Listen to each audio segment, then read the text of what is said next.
देखें प्रकाश संश्लेषण, प्रकाश संश्लेषण, फोटो सिंथेसिस, फोटोसिंथेसिस प्रकाश संश्लेषण। ठीक है। हरे पादप जब सूर्य की उपस्थिति में जल और कार्बन डाइऑक्साइड का उपयोग करके हरित लवण की उपस्थिति में अपना भोजन बनाते हैं तो उसी को कहा जाता है प्रकाश संश्लेषण। ठीक है। कौन कौन कैसे बनाएंगे? जब हरे पादप, हरे पौधे ही बनाते हैं क्योंकि क्लोरोफिल किसके पास होता है? पेड़ पौधों के पास। वही बनाते हैं, प्रक्रिया उन्हीं में स्टार्ट होती है फोटोसिंथेसिस की, प्रकाश संश्लेषण की। ठीक है। जो भी हरे पौधे होंगे और जो सूखा होगा तो सूखा कहाँ से होगा? वो तुम मृत समझो। ठीक है। तो जिनमें क्लोरोफिल, अब क्लोरोफिल उसी में होगा जो हरा होगा। ठीक है। और धूप में रख दो, क्लोरोफिल गायब हो जाता है, सूख जाता है। तो इसी को कहा जाता है प्रकाश संश्लेषण, फोटोसिंथेसिस। कैसे होता है, कैसे यूज होगा? कार्बन डाइऑक्साइड होगी और वाटर होगा, 6CO2 प्लस 12H2O गिव्स, ये सूर्य का प्रकाश है, सूर्य प्रकाश। अब ये है क्लोरोफिल, क्लोरोफिल हरित लवक होता है। ठीक है। क्लोरोफिल। अब क्या होगा? ग्लूकोज बनेगा, C6H12O6 प्लस 6O2 और प्लस 6H2O। ठीक है। इसको कहा जाता है कार्बन डाइऑक्साइड, कार्बन डाइऑक्साइड, और इसको कहा जाता है पानी। अब ये क्लोरोफिल है और ये है ग्लूकोज, ग्लूकोज ये खाना है, भोजन मिल जाएगा। और पत्तियां बनाती हैं भोजन। कौन बनाता है भैया? पत्तियां। हाँ, कौन बनाता है? पत्तियां। और घर में पत्नियां। ठीक है। तो ध्यान रखना, कौन भोजन बनाता है? पत्तियां, हरी पत्तियां। ठीक है। और ये ग्लूकोज बन जाएगा और फिर ये टूट जाता है जब विभिन्न, जाइलम फ्लोएम पढ़ा है, जाइलम होता है और फ्लोएम होता है। जाइलम का काम होता है नीचे से खनिज पदार्थ और पानी को ले जाना, कहाँ? पत्तियों तक। ठीक है। और पत्तियों तक जब खाना बन जाएगा उसके बाद फ्लोएम का काम स्टार्ट हो जाएगा भैया कि बांट दो पूरे प्लांट में। ठीक है। जैसे घर में खाना बनता है, ठीक है, घर में खाना खाए हो, किसी एक के द्वारा बनता है, अब बांटने का दूसरे का है, परोसो सबको खाना बांटते, ले ले, घूम रहे प्लेट, ले ये ले, ये ले, दही बड़ा ले, हैं, मटर पनीर ले, हैं, सबको बांट दिया जाता है परिवार में। और वैसे ही इनका फ्लोएम का काम है कि पूरे प्लांट बॉडी को बांट दिया जाता है, खाओ पियो मौज करो, खाओ पियो मौज करो। अब ये है ऑक्सीजन, ऑक्सीजन। अब ये पानी से मिलती है। ठीक है। यहाँ से पानी से हमको मिल रही है ऑक्सीजन। ठीक है। जिसका हमको भरपूर यूज कर रहे हैं, भरपूर यूज कर रहे हैं। तो भैया ऑक्सीजन हमको मिलती है पेड़ पौधों से। तो पेड़ पौधों को लगाना चाहिए कि नहीं लगाना चाहिए? लगाना चाहिए कि नहीं लगाना चाहिए? बोलिए, लगाना चाहिए कि नहीं लगाना चाहिए? लगाना चाहिए। सुंदरलाल बहुगुणा थे, वो चिपक गए थे पेड़ों से, मालूम है? याद है? कहाँ? उत्तराखंड में चमोली जिला है, वहां काटे जा रहे थे पेड़ पौधे, तो वहां चिपक गए थे। इसीलिए उनको कहा जाता है चिपको आंदोलन, चिपको आंदोलन वहां से स्टार्ट हुआ है। ठीक है। तो पेड़ पौधे ज्यादा लगे रहेंगे और 33% पेड़ पौधे होने चाहिए। कितने? 33% पौधे होने चाहिए, पेड़ पौधे, जिससे वातावरण ठीक बना रहेगा। और हमारे यहाँ 24% है, भारत में 24% है, मतलब अभी कमी है। तो 2-2 पेड़ अगर सब लोग लगाए तो बहुत पेड़ हो जाएंगे। आबादी के हिसाब से अगर देखा जाए तो पूरा जंगल बिछ जाएगा। कितनी आबादी है? लगभग पहुंच गए हैं 140 के करीब होंगे, 140 करोड़ सभी लोग हैं। ठीक है। तो 140 करोड़ अगर एक एक पेड़ लगाएंगे तो भी 140 करोड़ पेड़ हो जाएंगे, एक पेड़ लगाएं। ठीक है। तो फिर पेड़ लगाता कौन है? सब काटने के लिए लगे हैं, जाते हैं रात में और बस एक पेड़ गायब कर देते हैं। और बहुत ज्यादा सख्ती हो गई है, हाँ, जंगल में ड्यूटी बहुत लगी है सबकी। पहुंच मत जाइए वहां हंसिया लेके। हाँ, तो ऑक्सीजन कहाँ से मिलेगी? पानी से। अब ये है पानी, निकल गया। इसी पूरी प्रक्रिया को कहा जाता है फोटोसिंथेसिस, प्रकाश संश्लेषण। ठीक है, कार्बन डाइऑक्साइड होगी और 6 मॉलिक्यूल होंगे इसके। कितने होंगे? 6 मॉलिक्यूल इसके होंगे और 12 मॉलिक्यूल वाटर के, पानी के होंगे। ठीक है, और सूर्य का प्रकाश चाहिए। जब सूर्य का प्रकाश नहीं होगा तो खाना नहीं बनेगा। जैसे गैस नहीं है तो भैया खाना कैसे बनेगा? है, और गैस तो होना, चाहे जितनी महंगी हो, गैस तो जलाना है। ठीक है, बात समझे? नहीं समझे? तो सूर्य का प्रकाश भी चाहिए खाना बनने के लिए, पौधों के लिए। जैसे हमारे घर में गैस का होना जरूरी है खाना बनाने के लिए, वैसे ही सूर्य का प्रकाश जरूरी है पेड़ पौधों को खाना बनाने के लिए। अब क्लोरोफिल तो होने होना। अब हरी सब्जी नहीं होगी तो खाना कैसे बनेगा? है, बस कुछ बनाने के लिए तो चाहिए। अब पता चला खाली गैस है और सब्जी तो है ही ना, तो खाना कहाँ से बनाओगे? तो क्लोरोफिल भी चाहिए, हरी पत्ती में होता है क्लोरोफिल। ठीक है, और फिर ये ग्लूकोज तैयार हो जाएगा, C6H12O6, ये ग्लूकोज बनकर तैयार हो जाएगा। और जब बांटा जाएगा तो फिर अलग अलग टूट जाएगा। जब बांटा जाएगा फ्लोएम के द्वारा तो अलग अलग टूट जाएगा, कार्बोहाइड्रेट में, प्रोटीन में। ठीक है, अलग अलग टूट जाएगा। अब ये हमको प्राप्त हो जाएगी ऑक्सीजन। अब ये कार्बन डाइऑक्साइड जो ली है ये हमसे ली है, मनुष्य से। ठीक है, और हम जो लेंगे तो ये ऑक्सीजन इनकी ले लेंगे भैया, हिसाब किताब बराबर। ठीक है, ना उद्धव को लेना और ना माधव का देना। ठीक है, हिसाब किताब बराबर हो गया। इसी पूरी प्रक्रिया को फोटोसिंथेसिस, प्रकाश संश्लेषण कहा जाता है। ठीक है, यही लिख देना है। और इसको लिखना कैसे? कार्बन डाइऑक्साइड और पानी का उपयोग करके हरे पादप सूर्य प्रकाश और क्लोरोफिल की उपस्थिति में ग्लूकोज, ऑक्सीजन और पानी का निर्माण करते हैं। इसी क्रिया को प्रकाश संश्लेषण कहते हैं। ठीक है, समझे नहीं समझे? समझे। और फिर स्टोमेटा पूछा जाता है। स्टोमेटा, खुला रंध्र, बंद रंध्र, खुला रंध्र, स्टोमेटा। इसमें भी कुछ लिखना नहीं होता है ज्यादा। ठीक है, केवल चित्र पूछ देता है या फिर इसके बारे में पूछ देता है। ये भी कहाँ होता है? पत्ती में होता है। स्टोमेटा कहाँ होते हैं?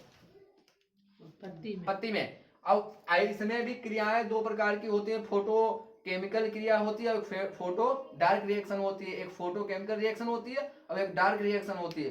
फोटो केमिकल रिएक्शन मतलब प्रकाश की आवश्यकता होती है और डार्क रिएक्शन में प्रकाश की आवश्यकता नहीं होती है।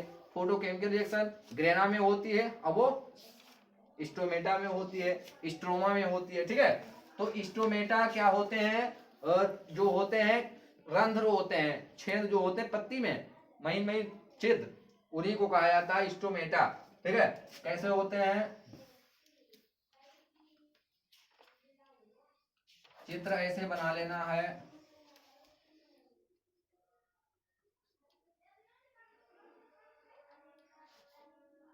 ठीक है, ये ऐसे करके चित्र बना लेना है। ये खुला है, कैसा है? खुला है। अब ये दोनों जो है द्वार कोशिकाएं हैं, द्वार कोशिकाएं। ठीक है, द्वार कोशिकाएं हैं। और ये हरित लवक है। क्या है? हरित लवक।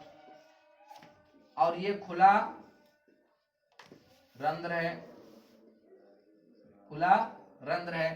ठीक है, तो ये प्रक्रिया होती है खुल जाना और बंद हो जाना, रंध्र का खुलना और बंद करना, ये पूरी प्रक्रिया होती है।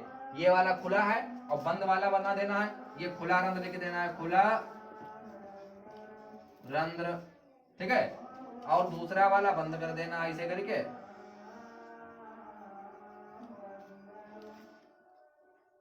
दूसरा वाला बंद कर देना, ये बंद हो गया। ठीक है, तो ये हो गया। ये दोनों वही होगी कोशिकाएं, द्वार कोशिकाएं। और ये है बंद रंध्र। ठीक है। और ये होगा हरित लवक, हरित लवक। तो ये प्रक्रिया होती रहती है, रंध्र खुलते हैं बंद होते हैं, खुलते हैं बंद होते हैं, ठीक है। तो ये पूरी प्रक्रिया होती रहती है। ये केवल चित्र बनाने को आ सकता है या इसके बारे में पूछा जा सकता है, तो ये पत्ती में ही होता है। कहाँ होता है? पत्ती में, ठीक है। रंध्र का खुलना और बंद होना ये पूरी प्रक्रिया होती है। बाष्पो उत्सर्जन इसी के द्वारा होता है। क्या होता है? बाष्पो उत्सर्जन। देखे होंगे, गए होंगे सुबह सुबह पत्ती ओस टपकी है, ठीक है, वो तकी होती है। तो बाष्पो उत्सर्जन होता है। जैसे हम लोगों में उत्सर्जन होता है, उत्सर्जन होता है हम लोगों में, तो किडनी है उत्सर्जन करने के लिए। इनके पास क्या होगा? इनके पास तो पत्तियां ही है, ठीक है, उत्सर्जन के लिए। तो ये बाष्पो उत्सर्जन भी इन्हीं के द्वारा होता है, ठीक है। इस प्रकार से उसमें पूछा जाएगा, समझे? नहीं समझे? और फिर इसमें और पूछा जाता है पोलिनेशन, परागण, ठीक है। पोलिनेशन परागण पूछा जाता है। परागण, परागण दो टाइप का होता है। कितने टाइप का होता है? दो टाइप का। एक होता है स्वयं परागण और एक होता है पर परागण। बहुत इंपॉर्टेंट है, ये आएगा ही। इसको कहा जाता है सेल्फ पोलिनेशन और इसको कहा जाता है क्रॉस पोलिनेशन, ठीक है। स्वयं परागण और पर परागण। एक होता है सेल्फ पोलिनेशन और एक होता है क्रॉस पोलिनेशन। कैसे होगा? कैसे होगा देखें। इसको कहा जाता है पोलिनेशन, पोलिनेशन। ये पूछा भी जाता है, पूछा भी जाता है। पूछेगा कि क्रॉस पोलिनेशन बताओ या सेल्फ पोलिनेशन किसे कहते हैं, ठीक है। तो इसमें क्या होता है? स्वयं परागण में सीधी सीधी बात लिख देना है उसमें कि भैया स्वयं परागण वह परागण है जिसमें किसी पौधे के, ठीक है, पौधे के पराग कण पराग कोश से निकलकर उसी पौधे के उसी पुष्प पर या उसी पौधे के अन्य पुष्प पर जा मिलते हैं। कहाँ? दूसरे पौधे के या फिर उसी पौधे के फ्लावर पर। उसके जो वो होता है, क्या नाम उसको बोलते हैं, स्टिग्मा, स्टिग्मा पर जा मिलते हैं, ठीक है, जिनको कहा जाता है वर्तिकाग्र, ठीक है, वहां पर जा मिलते हैं। इसी प्रक्रिया को परागण कहा जाता है। क्या कहा जाता है? परागण कहा जाता है। कैसे होगा देखें, परागण कैसे होगा, पूरा चित्र बना लें इसका। ये मिटा दें, चित्र बना लें इसका पूरा, कैसे होगा। ये इंपॉर्टेंट है चीजें।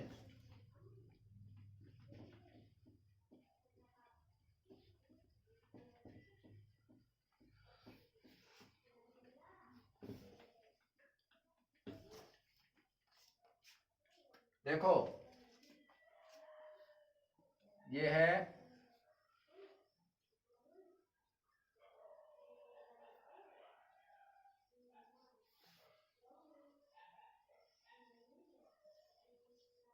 ये है फूल, ठीक है, क्या है? फूल है ये। सरसों का मान लो, सरसों का फूल द्विलिंगी होता है। कैसा होता है? द्विलिंगी। फूल भी दो प्रकार के होते हैं, ठीक है, एक लिंगी द्विलिंगी। कद्दू एक लिंगी, अलग अलग उसमें होते हैं, ठीक है, फूल एक नर और एक मादा, और उसमें नर और मादा एक ही में होते हैं, ठीक है, नर और मादा एक ही में होते हैं।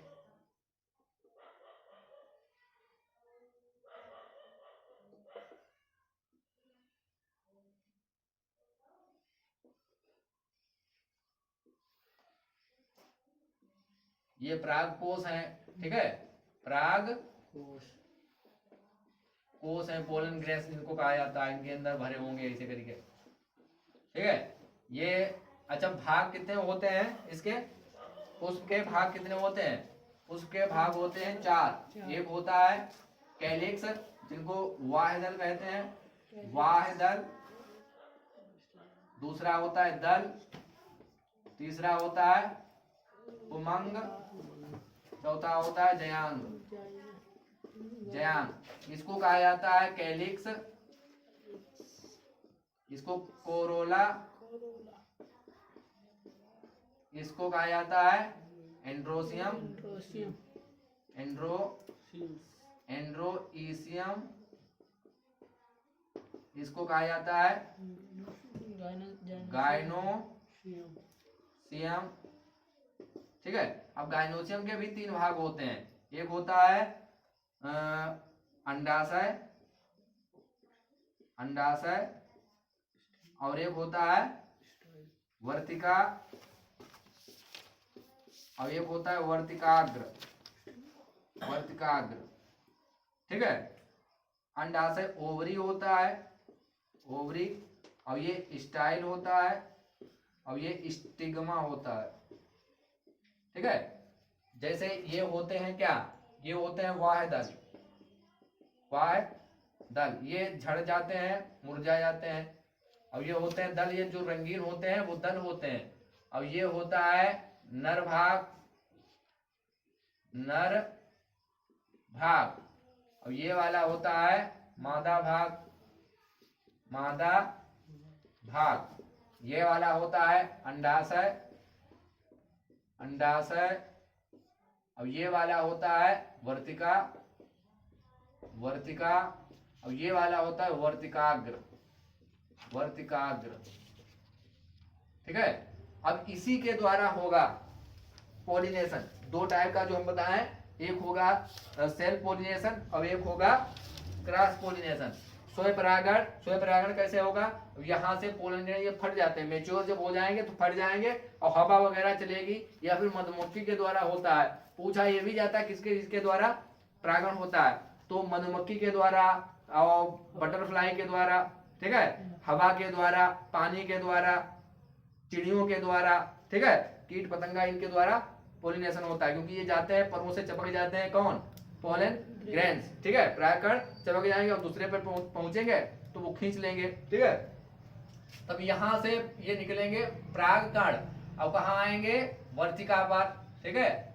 वर्तिका पर जब आ जाएंगे तो यहाँ से पूरी जो प्रक्रिया होती है पहुंचने की, इसी को कहा जाता है परागण, इसी को कहा जाता है परागण। जब यहाँ से फट के निकलेंगे और यहीं पे जाएंगे, उसी पौधे पे जाएंगे या उसी प्लांट के दूसरे पौधे पे जा सकते हैं। बात समझ में आई। जैसे पौधे में तो कई पुष्प होते हैं, या तो फिर यहीं से निकल कर जाएगा या फिर दूसरा बगल में होगा उस पे चला जाएगा। ठीक है। तो इस क्रिया को कहेंगे स्वयं परागण। और पर परागण क्या होगा, जब परागकण पराग कोश से निकलकर उसी जाति के दूसरे प्लांट के पुष्प के वर्तिकाग्र पर पहुंचते हैं, तो इस प्रक्रिया को कहा जाता है क्रॉस पोलिनेशन या पर परागण। ठीक है। अब बस अंतर इतना है, अब इसमें क्या है स्वपरागण में, कि उसी जो पौधा है, ठीक है, उसमें पुष्प लगे हैं और पुष्प में परागकण है, परागकोश में परागकण भरे हैं और उसी पौधे पे जा रहा है। ठीक है। और पड़ोस में हो गया परागण, तो इस प्रकार का परागण कहा जाएगा स्वयं परागण। और जब यहाँ से फट के और दूसरे वाले पौधे पर जा मिले, ठीक है, पता चला यहाँ ये पौधा है, ठीक है, क्या है, पौधा है। अब यहाँ पर पूरे फूल लगे हैं, ठीक है। अब यहाँ से परागण निकल के यहाँ आ रहे हैं, तो ये होगा कौन सा, ये होगा पर परागण। ठीक है, क्योंकि प्लांट ही चेंज हो गया, ये प्लांट अलग है पौधा, अब ये पौधा अलग है, ठीक है, पौधा दूसरा है और ये पौधा दूसरा है। ठीक है, पौधा जब चेंज हो जाएगा तो उस प्रक्रिया को कहा जाएगा पर परागण, समझे, पर परागण। तो यही पूछा जाता है, भाग भी पूछे जाते हैं, देखो कायदे से रट लो, रट्टा मार लो। देखो ये वाले जो होते हैं हरे वाले, ठीक है, हरे होते हैं वाहिदल, और रंगीन होते हैं रंगीन, रंगीन कौन से होते हैं, दल, ठीक है। और बीच में जो होता है ये अंडाशय होता है, और अंडाशय से ही क्या बनता है, अंडाशय से ही फल बनता है। अंडाशय से क्या बनेगा, इससे बनेगा फल, ठीक है।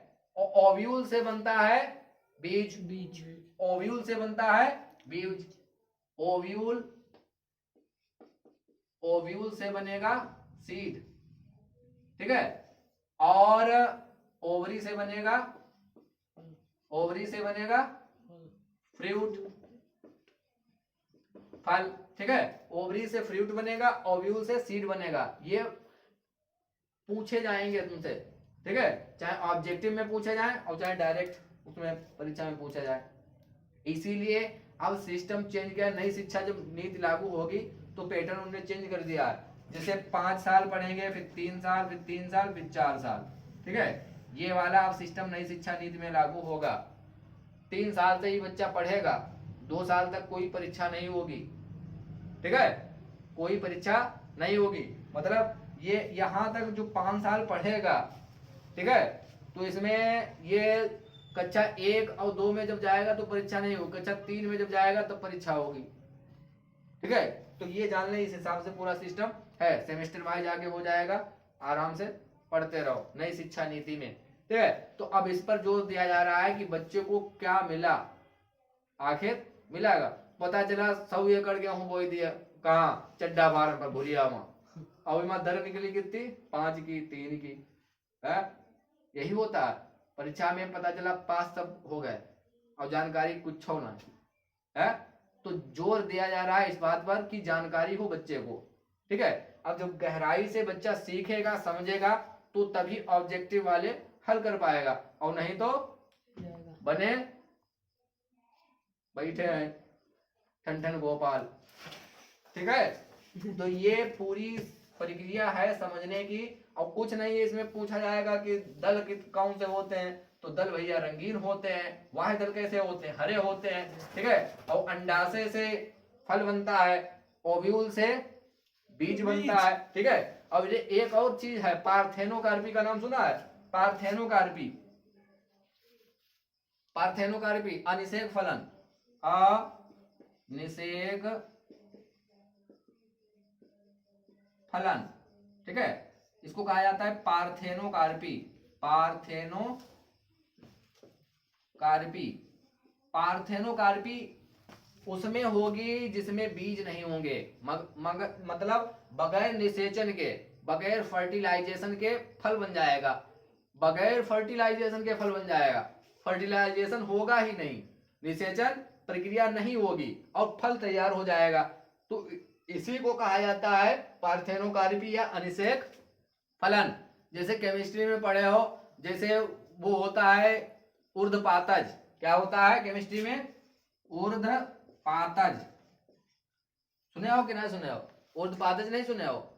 जो सॉलिड होता है, सॉलिड डायरेक्ट गैस में चेंज होगा, ठीक है। काय में चेंज होगा, गैस में, लिक्विड अवस्था में नहीं जाएगा। जैसे कपूर है, कपूर यूज होता है, दुकानों में मिल रहा है मार्केट में, कपूर को गर्म करोगे तो तुमको लिक्विड नहीं मिलेगा, सीधे जाएगा गैस में, ठीक है।